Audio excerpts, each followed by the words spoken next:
అంటే గత ప్రభుత్వంలో జగన్మోహన్ రెడ్డి గారు చేసిన మంచి కార్యక్రమాలన్నీ కూడా ప్రజలకు చూపించాలన్నటువంటి ఉద్దేశంతో నేను చేపట్టినటువంటి ఈ కార్యక్రమానికి ముందుగా పులివెందుల నుంచే మొదలు పెట్టడం చాలా చాలా సంతోషంగా ఉంది. ఈ రోజున నేను పులివెందుల్లో అంటే వైఎస్ఆర్ జిల్లా పులివెందుల నియోజకవర్గం చక్రాయపేట మండలంలో ఉన్న కాలేటివాగ్ దగ్గర ఉన్నానండి. ఖచ్చితంగా పులివెందుల్లో జరిగినటువంటి ఎన్నో అభివృద్ధి కార్యక్రమాల్లో భాగంగా ఈ కాలేటివాగ్ గురించి కూడా మనం మాట్లాడుకోవాలి. ఎందుకు ఇవన్నీ ఇప్పుడు చెప్పాల్సి వస్తుంది అంటే ఈ ప్రభుత్వం, ప్రస్తుతం ఉన్న కూటమి ప్రభుత్వం గత ప్రభుత్వంలో వైఎస్ జగన్మోహన్ రెడ్డి గారి ఆధ్వర్యంలో జరిగిన ఎన్నో మంచి కార్యక్రమాలకి వాళ్ల పేరు వేసి ప్రచారాలు చేసుకుంటున్నారు.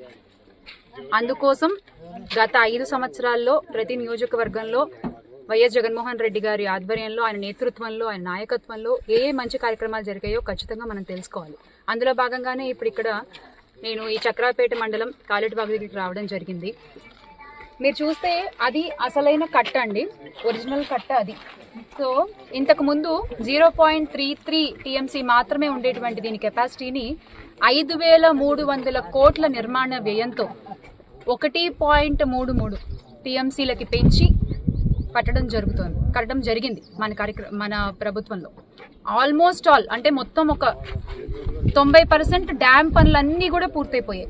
కొంచెం కాల్వల నిర్మాణం జరిగితే ఎంత అభివృద్ధి జరుగుతుంది, చుట్టుపక్కల గ్రామాలకి కానీ చుట్టుపక్కల ఉన్న రైతులకి ఎంత బెనిఫిట్ జరుగుతుంది, వాళ్ళు ఎంత లబ్ధి పొందుతారు అనేది ఖచ్చితంగా మనం ఇక్కడ మాట్లాడుకోవాలి.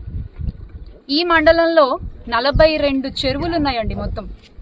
ఈ మండలంలో మొత్తం 42 చెరువులు ఉన్నాయి. అలాగే ఇదొక్కటి ఇక్కడ మాత్రం ఈ ప్రాంతం వరకు తీసుకుంటే 11 చెరువులు ఉన్నాయి.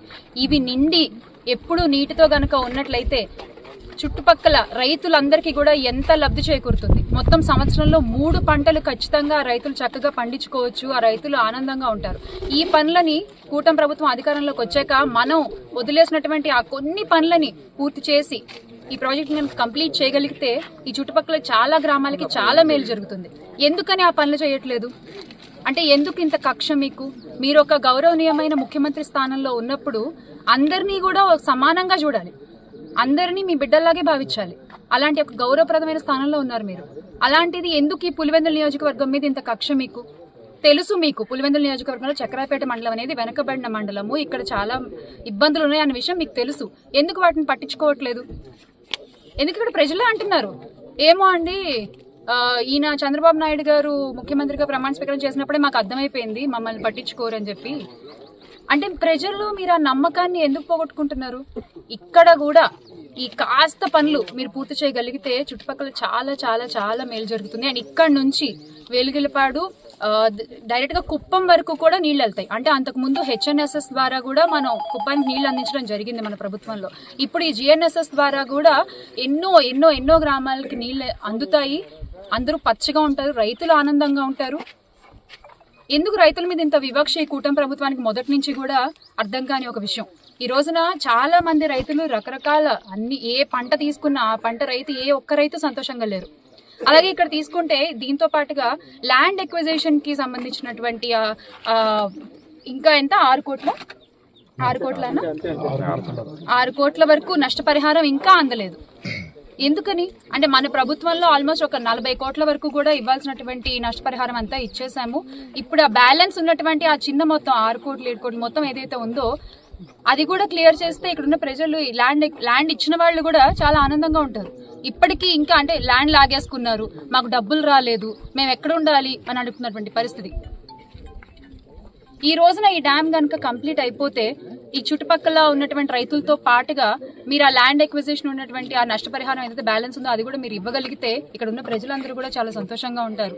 దయచేసి కూటమి ప్రభుత్వం ఈ విషయాన్ని గమనించాలి, ఈ విషయాన్ని దృష్టిలో పెట్టుకోవాలి. జగనన్న ప్రభుత్వంలో చేపట్టినటువంటి అద్భుతమైన కార్యక్రమం ఇది. 5,300 కోట్ల వ్యయంతో దీన్ని దయచేసి శిథిలావస్థ స్థితిలో మాత్రం వదిలేయద్దు. పులివెందుల నియోజకవర్గం చక్రాపేట మండలంలోని చాలా చాలా ఫేమస్ దేవస్థానము. ఎంతోమంది భక్తుల్ని ఆశీర్వదించినటువంటి స్వామి శ్రీ గండి వీరాంజనేయ స్వామి దేవస్థానంలో ఈరోజు స్వామివారి దర్శనం చేసుకోవడం జరిగింది. అంటే హనుమతత్వానికి మన వైఎస్ జగన్మోహన్ రెడ్డి గారు చాలా దగ్గరగా ఉంటారు. ఎన్ని అవరోధాలు వచ్చినా, ఎన్ని కష్టాలు వచ్చినా పూర్తి చేయవలసినటువంటి కార్యాన్ని పట్టుదల వదలకుండా ఎన్ని విఘ్నాలు కలిగినా సాధించుకుని వచ్చేటువంటి తత్వం మన వైఎస్ జగన్మోహన్ రెడ్డి గారు.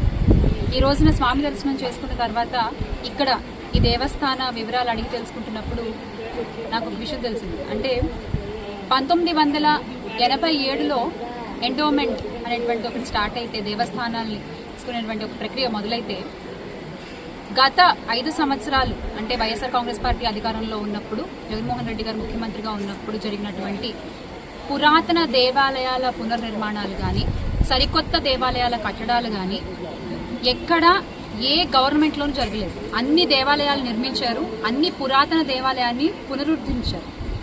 అందులో భాగమే ఈ రోజున గండి శ్రీ వీరాంజనేయ స్వామి దేవస్థానం కూడా. ఆయన ముఖ్యమంత్రిగా మొట్టమొదటి శిలాఫలకాన్ని ప్రతిష్ఠించింది కూడా ఇక్కడే. జగన్మోహన్ రెడ్డి గారు ఆ రోజున 28 కోట్లు ఈ దేవాలయానికి కేటాయించి ఈ పునరుద్ధరణ కార్యక్రమాన్ని చేపట్టడం జరిగింది. ఈ దేవాలయ సంవత్సర ఆదాయానికి దాంతో పోల్చుకుంటే కనుక 28 కోట్లు ఇవ్వడం అనేది ఆ రోజు చాలా పెద్ద విషయం. ఆ రోజున మనం అంత శ్రద్ధ తీసుకుని స్వామివారి యొక్క మూల విరాట్ని భక్తులందరూ కూడా దర్శించుకోవాలి, ఆ దర్శన భాగ్యం అందరికీ కలగాలి అని మనం ఒక మంచి సదుద్దేశంతో ఈ కార్యక్రమాన్ని చేపట్టి చాలా వరకు కూడా పూర్తి చేశారు గత 5 సంవత్సరాలు. మరి ఈ రోజున కూటమి ప్రభుత్వం వచ్చి ఒక అధికారంలోకి వచ్చి ఒక ఏడాది కాలం పూర్తవుతున్నా కూడా ఈ రోజుకి ఆ మూల విరాట్ దర్శన భాగ్యం సామాన్య భక్తులకి ఇక్కడ దొరకట్లేదు. పైగా చెప్పుకోవాల్సిన ఇంకో విషయం ఏంటంటే, ఈ గండిలో వచ్చే ఇంకొక 15 రోజులు అనుకుంటా, శ్రావణ మాసం మొదలవగానే దాదాపుగా 10 లక్షల మంది ప్రజలు, భక్తులు స్వామి దర్శనార్థం ఈ ప్రదేశానికి రావడం జరుగుతుంది. మరి ఆ భక్తులు మూల విరాట్ దర్శనం చేసుకోకుండానే తిరిగి వెనక్కి వెళ్ళిపోవాలా? అంతేనా? సనాతన ధర్మ పరిరక్షకులం అని చెప్పుకుంటూ ఉంటారు కదా, మరి ఆ కూటమి పెద్దలంతా కూడా ఈ రోజున ఏం చేస్తున్నట్టు? ఇలాంటి ఒక సమస్య ఇక్కడ ఉంది, కొంత మొత్తం దీనికి కేటాయిస్తే, దీన్ని పూర్తి చేసేస్తే అన్ని లక్షల మంది భక్తుల మనోభావాలు దెబ్బతినకుండా ఉంటాయన్న విషయం మీ దృష్టి వరకు రాలేదా? లేకపోతే వచ్చినా కూడా పెడచెవిన పెడుతున్నారా? ఈరోజు నిత్యాన్నదాన కార్యక్రమానికి కూడా 1,20,00,000 ఖర్చు అవ్వాల్సిన పరిస్థితి ఉంటే, 1,00,00,000 రూపాయలే మంజూరు చేసినట్లయితే ఆ 20 లక్షలు ఎంపీ అవినాష్ రెడ్డి గారు కేటాయించి నిత్యాన్నదాన కార్యక్రమాన్ని కూడా ప్రారంభించారు. ఎందుకని ఇలా ఒక వివక్ష చూపిస్తూ ఉన్నారు? దేవస్థానాల విషయంలో కూడా, దేవుడి దగ్గర కూడా రేపు వచ్చే ఆ 10 లక్షల మంది మూల విరాట్ దర్శనం చేసుకోకుండానే వెళ్ళాలా? మీ అందరికీ తెలుసు, స్వయంగా రాముల వారు చెక్కిన విగ్రహం ఇది అని చెప్పి. రావణ సంహారం తర్వాత ఇక్కడికి వస్తూ ఇక్కడ ఒక రాత్రి బస చేసి ఆ కొండ నుంచి ఈ కొండకి ఒక మకర తోరణాన్ని నిర్మించుకుని, బంగారు తోరణం, దాన్ని మకర తోరణం అంటారు. సో అది కూడా ఇక్కడ చాలా చాలా ఫేమస్, అందరికీ తెలిసిందే. మరి స్వామివారు స్వయంగా తన బాణంతో చెక్కినటువంటి విగ్రహం, ఎన్ని నిదర్శనాలు ఉన్నాయి స్వామి ఇక్కడ సజీవంగా ఉన్నారని చెప్పి. మీ అందరికీ తెలుసు, వామహస్తానికి కేవలం 4 వేళ్లే చెక్కగలిగారు సుముహూర్తంలో. ముహూర్తకాలం దాటిపోయిందని చెప్పి ఆ 5వ వేలు, చిటికెన వేలు చెక్కకుండా వదిలేస్తే దాన్ని మళ్ళీ మనం ఏ శిల్పితోనూ చెక్కిద్దామని ఎంతమంది ప్రయత్నించినా కూడా స్వామి విగ్రహం నుంచి రక్తం కారణం మనందరం గమనించవచ్చు. అంటే స్వామి ఇక్కడ సజీవంగా ఉన్నారని అర్థం. మరి ఆ మూల విరాట్ని అక్కడ పక్కన పెట్టేసి, మీకు తెలీదా మూల విరాట్ ఒక 5 సంవత్సరాలు అలా పక్కన పెట్టేసి దాని యొక్క శక్తి క్షీణిస్తుంది, మళ్ళీ దానికి మనం ఆ శక్తి కోసం మళ్ళీ మనం పూజలు చేయాలన్న విషయం మీకు తెలీదా? సనాతన ధర్మం అని చెప్పి కాషాయ రంగు వస్త్రాలు వేసుకుని తిరగడం కాదు పీపీపీ గారు. దయచేసి నిజంగా మీరు సనాతన ధర్మ పరిరక్షలే అయితే పిఠాపురం పీఠాధిపతి పవన్ కళ్యాణ్ గారు ఇంత గొప్ప క్షేత్రాన్ని అలా పక్కన పెట్టేయకుండా ఇక్కడ సామాన్య జనాలకి, భక్తులకి స్వామి యొక్క మూల విరాట్ దర్శన భాగ్యం కల్పించండి.